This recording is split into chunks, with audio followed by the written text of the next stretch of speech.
मेरा नाम रंजीत था और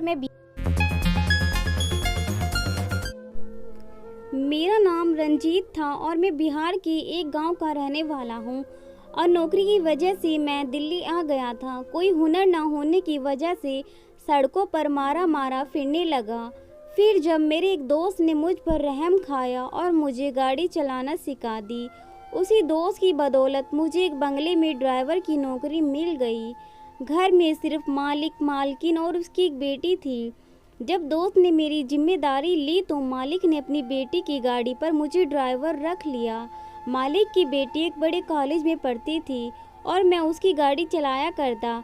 रोज़ सुबह उसे कॉलेज छोड़ता और कॉलेज से उसे शाम को बंगले पर छोड़ता। अक्सर शाम में अपने दोस्तों की तरफ निकल जाती तो मैं ही उसे लेने का काम करता। एक गांव वाला होने की वजह से इज्जत के मामले में कुछ ज़्यादा ही फिक्रमंद था। मैंने कभी नज़र उठाकर मालिक की बेटी की तरफ नहीं देखा था। मालिक की बेटी का नाम जया था और वह एक हसीन लड़की थी, लेकिन मैं हमेशा ही नज़र झुकाकर उससे बात करता। मेरे लिए मालिक और मालकिन दोनों ही बहुत काबिल एहतराम लोग थे, जिन्होंने मुझे काम देकर मेरी मुश्किल आसान कर दी थी। मैं मालिक और मालकिन से बहुत ज़्यादा तवक्को रखता था क्योंकि वे दोनों ही नेक थे। जया मुझसे सारे रास्ते बातें करती और मुझे बहुत सारी बातें बताती, लेकिन मैं सिर्फ सर हिलाने के और कोई जवाब ना देता। वह भला की हसीन थी और हर क्लास में फर्स्ट आती थी। जया मुंह में सोने का निवाला लेकर पैदा हुई थी। मालिक उनकी हर बात फौरन पूरी कर देते। जया ने नई गाड़ी की फरमाइश की तो मालिक ने फौरन उन्हें नई गाड़ी दिला दी। जया मुझसे कहने लगी कि देखो, मैंने तुम्हारे लिए नई गाड़ी ले ली है। उनकी बात सुनकर मैंने मुस्कुरा दिया। वे अक्सर मुझे छेड़ देती और मेरे साथ फ्री होने के लिए सोचती, लेकिन मैं कभी भी अपनी हद से बाहर नहीं जाता। वह जब भी मार्केट जाती तो मेरे लिए ज़रूर कुछ ना कुछ खरीद कर लाती। उसे मालूम था कि मेरी बहन की शादी होने वाली है। वह मेरी बहन के लिए भी कुछ ना कुछ खरीद कर देती। यह उसकी शादी के लिए गांव भिजवा दो। मैं उसकी आदत और अखलाक से मुतासिर था, लेकिन मुझे क्या पता था कि ये जया एक दिन मेरे किरदार को तार तार कर देगी। जया की बहुत कम उम्र में शादी होने वाली थी और वह अपने मौसी के घर जाने वाली थी। जया अक्सर गाड़ी में अपने दोस्तों से बातें कर रही होती, जिसमें उनके मंगेतर का भी नाम आता, लेकिन वह कभी उनकी बात सुनने की कोशिश ना करता और अपना ध्यान इधर उधर लगाए रखता। सर्दियों के दिन थे और जब अचानक ही मालिक और मालकिन को अमेरिका जाना पड़ा, क्योंकि मालिक के बड़े भाई अमेरिका में ही रहते थे। उनकी हालत बहुत नाजुक थी और वे आखिरी वक्त में अपने भाई को पास देखना चाहते थे।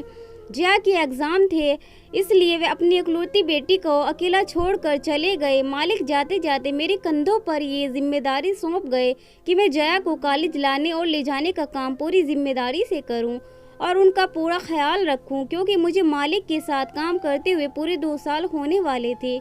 इसलिए वह लोग मुझ पर ज़्यादा भरोसा करने लगे थे। मालिक को ये बात पता थी कि मैं उनकी बेटी की तरफ कभी भी गलत नज़र से नहीं देखा। मालिक और मालकिन 2 महीने के लिए अमेरिका चले गए और मैं उनके पीछे पूरी जिम्मेदारी से अपना काम करने लगा। कुछ ही अरसे बाद मेरी छोटी बहन की शादी थी और इसलिए मुझे बहुत ज़्यादा पैसों की ज़रूरत थी। मैं जया को कॉलेज छोड़कर करीब ही एक मैकेनिक की दुकान पर चला जाता और वहां बैठकर काम सीखता ताकि खाली टाइम में यह काम भी कर सकूं। मालिक के पास से 8 बजे मेरी छुट्टी हो जाया करती और मैं चाहता था कि इसके बाद मैकेनिक की दुकान पर बैठकर काम करूं, ताकि जल्द से जल्द मेरे पास इतने पैसे जमा हो जाएं कि मैं अपनी बहन के लिए गांव भिजवा सकूं। जितने अरसे मालिक मौजूद नहीं थे, मुझे काम से जल्दी छुट्टी मिल जाया करती, क्योंकि जया ज़्यादातर घर में ही रहा करती। देखते ही देखते 1 महीने का अरसा गुजर गया और मालिक के बड़े भाई अपनी ज़िंदगी की बाजी हार गए। उस रात मेरे पास जया का फ़ोन आया और कहा कि मेरी तबीयत ठीक नहीं और मैं उनके पास आ जाऊं, शायद उन्हें डॉक्टर के पास जाना पड़े। जया की बात सुनकर मैं हैरान हो गया। बंगले के अंदर इस टाइम जाना मेरी मुनासिब ना था, लेकिन बीमारी की हालत में जया को अकेला नहीं छोड़ सकता, जबकि वह अपनी ताया की मौत के गम में थी। पूरी रात मैं उनके साथ रहा और उनका ख्याल रखता रहा। उसको बहुत तेज़ बुखार था और सारी रात वह होश में नहीं थी और मैं उनके पास बैठा रहा और सुबह तक उनकी हालत कुछ ठीक हुई तो मैं अपने क्वार्टर में वापस चला आया। वक्त बहुत तेज़ी से गुजरने लगा और जया की तबीयत कुछ ठीक नहीं रहती। वह बहुत ज़्यादा खोई खोई सी रहने लगी। मुझे लगा वह शायद अपने माँ बाप की जुदाई में परेशान है, लेकिन मुझे क्या खबर थी कि दरअसल हकीकत क्या है। मालिक ने 1 महीना अपने भाई के बच्चों के पास गुजारा और पूरे 2 महीने बाद वह दोनों वापस आए, तो मैं उन्हें देखकर बहुत खुश हुआ। लेकिन इस वक्त मेरे कदमों तले ज़मीन निकल गई जब मालिक ने पास पड़ा डंडा उठाकर मुझे पूरी तरह पीटना शुरू कर दिया। वह मुझे गंदी गंदी गाली दिए जा रहे थे और मारते जा रहे थे। मुझे समझ नहीं आ रहा था कि मुझसे ऐसी कौन सी गलती हो गई जो मालिक इस कदर गुस्सा है कि मेरी बात भी सुनने को तैयार नहीं। और जब मुझे पूरी बात का पता चला तो ऐसे लगा जैसे मेरे कदमों तले ज़मीन नहीं। जया ने मुझ पर ये इल्ज़ाम लगाया था कि मैंने उस पर ज्यादती की है और वह अब प्रेग्नेंट है। उन्होंने कहा मैं डर के मारे ये बात उनसे फ़ोन पर नहीं बताई कि मैं उनको कोई नुकसान ना पहुंचा दूं। मैंने हैरत से जया को देखा जो बहुत ही बेशर्मी से झूठ पर झूठ बोल रही थी। मैं तो जया को बहुत ही सीधी सादी और मासूम समझता था, लेकिन उन्होंने मेरी ही इज्जत का कचरा कर दिया। मालिक मेरी बात सुनने को राजी ना थे और जया अपने झूठ से पीछे हटने को तैयार ना थी। वह कह रही थी जिस रात ताया का इंतकाल हुआ उनकी तबीयत ठीक नहीं थी और उन्होंने मुझे कमरे में बुलाया था। उन्हें लगा कि शायद उन्हें डॉक्टर की ज़रूरत है, लेकिन मैं अस्पताल ले जाने की बजाय उनके साथ गलत काम कर बैठा। मालिक ने पुलिस को बुलाकर मुझे जेल भिजवाने का फैसला किया था, लेकिन जया ने उन्हें रोक दिया। जया ने अपने पिता से कहा कि ऐसा करने पर उनकी इज्जत दागदार हो जाएगी। मेरे मालिक मुझे नौकरी से निकाल चुके थे और मैं बहुत ही ज़्यादा परेशान था। मेरे पास करने के लिए कोई काम ना था और इतनी जल्दी मुझे नौकरी भी नहीं मिल रही थी, जबकि मेरी बहन की शादी सर पर आ गई थी। मैं मालिक के दिए हुए क्वार्टर में रहता था और अब मेरे पास रहने के लिए कोई जगह ना थी, इसलिए मैं मजबूर होकर दोबारा मालिक के पास आ गया और उन्हें अपनी बेगुनाही का सबूत दिलाना चाहा। लेकिन मालिक ने मेरे सामने ऐसी शर्त रखी कि मैं होश उड़ गए। मालिक ने मुझसे कहा तुम्हें कुछ समय के लिए जया से शादी करनी होगी और जब बच्चा पैदा हो जाएगा तो तुम उसे घर छोड़कर वापस चले जाना। हमने बच्चा गिराने की बहुत कोशिश की, लेकिन सब डॉक्टरों ने यही कहा कि इसमें जया की मौत हो सकती है और मैं अपनी एकलौती बेटी को खोना नहीं चाहता। जया का मंगेतर भी उसे छोड़कर चला गया और इससे पहले कि ज़माने में हमारी बदनामी हो, हम जया को तुम्हारे साथ शादी कर देंगे और तुम्हें उसे अपने साथ गांव लेकर चले जाना। जब बच्चे की पैदाइश हो जाएगी तो हम जया को वापस ले लेंगे। मैं जानता था कि बच्चा मेरा नहीं है और जया ने झूठ बोला है, लेकिन इसके बाद भी मैं इस बात पर राजी हो गया क्योंकि मुझे अपनी बहन की शादी के लिए पैसों की ज़रूरत थी और फिलहाल इतने पैसे मुझे मालिक ही दे सकते थे। इसलिए मैंने जया से शादी करने के लिए हाँ कर दी और उससे शादी करके उसे गांव ले आया। जया बहुत खामोश थी। मैंने भी गांव पहुंचने तक सारा रास्ता उससे कोई बात ना की। शादी के बाद हम दोनों तुरंत गाड़ी से गांव आ गए। मेरी माँ और गांव वाले जया को देखकर हैरान थे और जब मैंने अपनी माँ को बताया कि मैंने शादी कर ली है तो मेरी माँ हैरान रह गई और कहने लगी इतनी बड़ी बात तुमने मुझे बताई नहीं। तेरी शादी को लेकर मैंने कितने अरमान थे, लेकिन फिर जया की मौजूदगी को महसूस करते हुए मेरी माँ खुश हो गई और जया को प्यार करने लग गई। जया बहुत खूबसूरत थी और इतनी कम उम्र की बहू देखकर मेरी माँ की सारी शिकायतें दूर हो गई और जया को मेरे कमरे में ले गई और उसे गांव की औरतों की तरह सजाने लग गई। और शाम ढले जब कमरे में आया तो जया दुल्हन के रूप में मेरी बिस्तर पर बैठी हुई थी। मैं उसे देखकर हैरान रह गया। वह कोई हूर या परी मालूम होती थी। पहली नज़र में ही मैं अपनी बीवी पर दिल हार बैठा, लेकिन मैं कैसे भूल सकता था कि मेरी इसी बीवी ने किस कदर मुझे बद किरदार साबित किया। मैं उसके करीब बेड पर आकर बैठा तो वह डर के कांपने लगी। वह अच्छे से जानती थी कि उसे मुझसे किस तरह से शादी की है। मैं इससे पहले कि उसे कुछ कहता वह पहले ही रोने लगी और मेरे कदमों में बैठ गई। उसके आंसू मेरे दिल पर गिर रहे थे क्योंकि मैं उसे हमेशा ही बहुत अच्छा और मुफलिस पाया था। जया रोते हुए मुझसे कहने लगी उसने इल्ज़ाम जो मुझ पर लगाया है उसके लिए शर्मिंदा है और उसे अपनी गलती का पूरा तरह एहसास है। लेकिन ये सब उसने मुझे बदनाम करने के लिए नहीं कहा, बहुत ही मजबूरी में किया।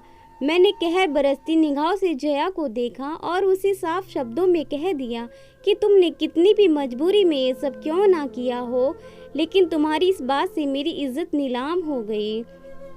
तुम्हें अपने गुनाह को मेरे सर पर थोप कर साफ साफ बच गई और मैं बेगुनाह होते हुए भी अपने मालिक की नज़रों में गिर गया। मैं चाहकर भी तुम्हें कभी माफ़ नहीं कर पाऊंगा, लेकिन मैं इतना बेगैरत नहीं कि शादी की हुई किसी औरत का अपमान करूं। इसलिए तुम इस कमरे में आसानी से रह सकती हो, तुम्हें किसी भी चीज़ की कोई भी तकलीफ नहीं होगी। और जब तुम अपने इस गुनाह को दुनिया में ले आओ तो यहाँ से जाने पर भी आज़ाद होगी। मैं खुद तुम्हें तुम्हारी औलाद के साथ तुम्हारे घर छोड़ आऊँगा। मैं जया को अपने कदमों से उठाकर बेड पर बिठाकर बाहर निकलने लगा। जब जया के लफ्ज़ों ने मेरे कदमों को जंजीर कर दिया, वह कहने लगी, मैं कोई गुनाह नहीं किया। मैं जिसकी पैदाइश तक मुझे यहाँ इंतज़ार करना पड़े, ना ही मैंने आपको आपके मालिक की नज़रों में गिराया है, बल्कि आपके मालिक तो आपसे बहुत मोहब्बत करते हैं और वह आप पर सबसे ज़्यादा भरोसा करते हैं।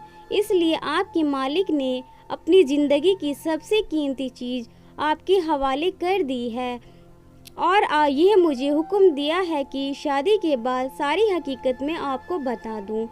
जया की बातों ने मुझे हैरान कर दिया। मैं पलट कर जया की चेहरा देखने लगा जहाँ मासूमियत छाई हुई थी और इस वक्त एक 18 साल की मासूम सी लड़की थी जो न जाने किन हालात में गुजारा कर रही थी।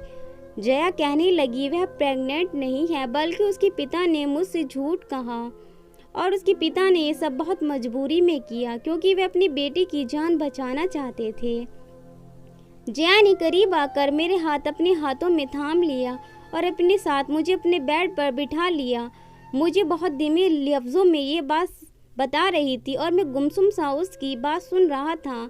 जया कहने लगी कि उसकी मौसी ने उसका रिश्ता बचपन में ही अपने बेटे के लिए उसका रिश्ता मांग रखा था और जया के पिता ने अपनी साली की अच्छी आदत देखकर जया का रिश्ता अपनी बीवी के भांजे से कर दिया। लेकिन वक्त गुजरने के बाद जया के पिता को अपनी गलती का एहसास हुआ क्योंकि जया का मंगेतर अपने माँ बाप की इकलौती औलाद होने की वजह से बहुत ज़्यादा बिगड़ चुका था।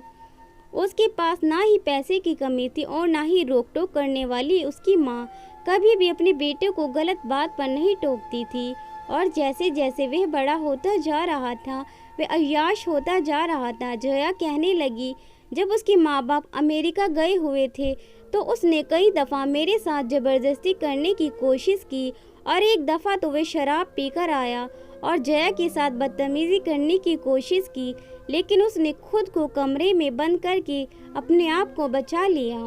और जिस रात उसकी ताया का इंतकाल हुआ उसकी एक रात पहले उसने अपने दोस्तों के साथ जया को ज़बरदस्ती करने की कोशिश की और इसी डर से उसे बुखार आ गया। उसे समझ में नहीं आ रहा था कि वह अपने बचाव के लिए क्या करे, क्योंकि उसे खौफ था कि वह उसका अकेलेपन का फ़ायदा उठाकर दोबारा घर में दाखिल हो सकता है।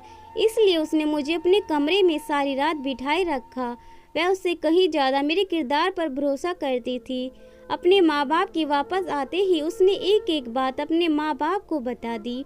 जया के बाप ने उसकी माँ से बात की कि वह अपने बेटी को समझाए, जब जया से शादी कर ली है तो इस तरीके की हरकत करने की क्या ज़रूरत है। लेकिन उसकी माँ ने ये कहकर बात ख़त्म कर दी, वे जवान खून या जज्बात में आकर हो जोश मारता है। बच्चे हैं, थोड़ा बहुत मस्तियाँ तो करते हैं। जया क्यों इतने पुराने ख्यालात की है कि अपने मंगेतर के साथ कुछ वक्त भी नहीं गुजार सकती। जया कहने लगी, जब पापा को एहसास हुआ कि उन्होंने कितनी बड़ी गलत फैसला लिया है, क्योंकि उसके इतने बिगड़ने के पीछे कोई और नहीं बल्कि उसकी अपनी माँ है, तो वहाँ शादी के बाद भी ऐसी घटिया हरकत कर सकता है। मेरे पापा ने जैसे ही उसके साथ रिश्ता ख़त्म करने की बात की तो वे ज़बरदस्ती पर उतर आया और उसने साफ साफ शब्दों में कहा कि वह मुझे किसी भी सूरत नहीं छोड़ेगा। पापा मुझे लेकर बहुत ज़्यादा परेशान थे। जब तुम्हें उसे लंच के पार गाड़ी की शीशे साफ करते हुए दिखाई दिए, मैंने पापा को ये सब बताया था कि ताया के इंतकाल वाली रात तुमने बैठकर मेरी हिफाजत की थी। पापा को अंदाज़ा हो गया कि तुम एक सच्चे किरदार के मालिक हो, इसलिए पापा ने ये फैसला किया कि तुमसे शादी करवा दें और उस कमीने से हमेशा के लिए छुटकारा ले लें। लेकिन वे शादी इतनी आसानी से नहीं होने देता, इसलिए पापा ने मौसी को यही बात बताई कि तुमने मेरी इज्जत पर हमला किया है और मैं अपने पेट से हूँ। मौसी ने खुद ही ये रिश्ता तोड़ दिया क्योंकि वे इज्जतदार लोग ऐसी लड़की को बहू नहीं बना सकते थे जो शादी से पहले ही प्रेग्नेंट हो चुकी थी। पापा तुम्हें पहले ही रोज सारी हकीकत बता देना चाहते थे, लेकिन पापा को डर था अगर तुमने शादी से मना कर दिया तो वे क्या करेंगे। इसलिए पापा ने तुम्हें जानबूझकर मारना शुरू किया और तुम पर गलत इल्ज़ाम लगाया और तुम्हें नौकरी से निकाल दिया, क्योंकि पापा जानते थे तुम्हें पैसों की बहुत ज़रूरत है। पापा को यकीन था कि तुम खुद ही पलटकर वापस आओगे तो वे शादी की शर्त रख देंगे। पापा का प्लान कामयाब हो गया और जब तुम शहर में कोई ठिकाना मिला तो तुम खुद पापा के दर पर चले आए और पापा ने शादी की बात रखकर अपना मसला हल कर लिया और पापा ने मेरी शादी करके इसलिए तुम्हारे साथ गांव भेज दिया ताकि उनका बेटा हमें कोई नुकसान ना पहुंचा सके। पापा जानते थे तुम एक बड़ी ज़र्फ के मालिक हो और सारी सच्चाई जानने के बाद तुम मुझे कबूल कर लोगे। पापा ने दुनिया की परख रखी थी और वह पहले दिन से ही कहते थे कि तुम बहुत लालची इंसान नहीं हो, तुम एक सच्चे किरदार के नेक आदमी हो। तुम चाहो तो मैं ये बात साबित कर सकती हूँ कि मैं प्रेग्नेंट नहीं हूँ और ना ही किसी गैर मर्द ने मुझे कभी हाथ लगाया है। बहुत मजबूरी में पापा ने मुझे तुम्हारे साथ विदा किया है और मेरे सच्चे दिल से तुम्हारे साथ शादी की है, क्योंकि मैं खुद ही तुम्हारी अच्छाई की गवाह हूँ। हो सके तो मुझे और मेरे पापा को एक झूठ के लिए माफ़ कर दो। जया की आंखों से आंसू टपक रहे थे और मुझे इन आंसुओं में एक बाप बेटे की बेबसी दिखाई दे रही थी। मैंने जया को अपनी सीने से लगा लिया। वह एक बहुत ही प्यारी लड़की थी जिसे शायद खुदा ने इस तरह से मेरे नसीब में लिखा था। मेरी माँ ने बहन की शादी की रस्मों के साथ साथ मेरी भी शादी की रस्म शुरू कर दी। मैं हर दिन अपनी बीवी को गांव की रस्मों रिवाजों से सजदा संवरता देखकर निहाल होता रहा। जया ने अपने बाप को फ़ोन करके बताया कि जया हमारी शादी की रस्में हो रही हैं, तो जया के माँ बाप भी खामोशी से मेरे गांव चले आए और वह भी मेरी शादी में शामिल हो गए। मेरी मालिक ने आते ही मेरे सामने अपने किए की माफ़ी मांगी, लेकिन मैं तो उन्हें पहले ही माफ़ कर चुका था। मैं खुद एक बहन का भाई था और मुझे अच्छी तरह अंदाज़ा था कि कोई भी बाप या भाई अपनी बेटी की शादी किसी भी ऐसे शख्स से नहीं कर सकता जो बदकिरदार और अय्याश हो। एक बात जो मुझे अच्छी तरह समझ आ गई थी कि अपने बच्चों की किस्मत के फैसले उनके बचपन में नहीं करने चाहिए, क्योंकि बड़े होकर ना जाने कौन सा रास्ता पकड़े या उनके दिल में किसी और की मोहब्बत आ जाए। आप इस बात से वाकिफ़ नहीं हो सकते और अपनी बहन या बेटी इतनी भी बोझ नहीं होती आप उन्हें किसी बदकिरदार या अय्याश के साथ शादी कर दे जिसके दिल में किसी और की तस्वीर हो। दोस्तों, अगर आपको हमारी वीडियो पसंद आए तो लाइक कमेंट और सब्सक्राइब ज़रूर करें। मैं आपके लिए ऐसी वीडियो लाती रहूँगी। आप हंसते रहिए, मुस्कुराते रहिए, खुश रहिए, खुशियाँ बांटते रहिए, मस्त रहिए, आबाद रहिए। धन्यवाद।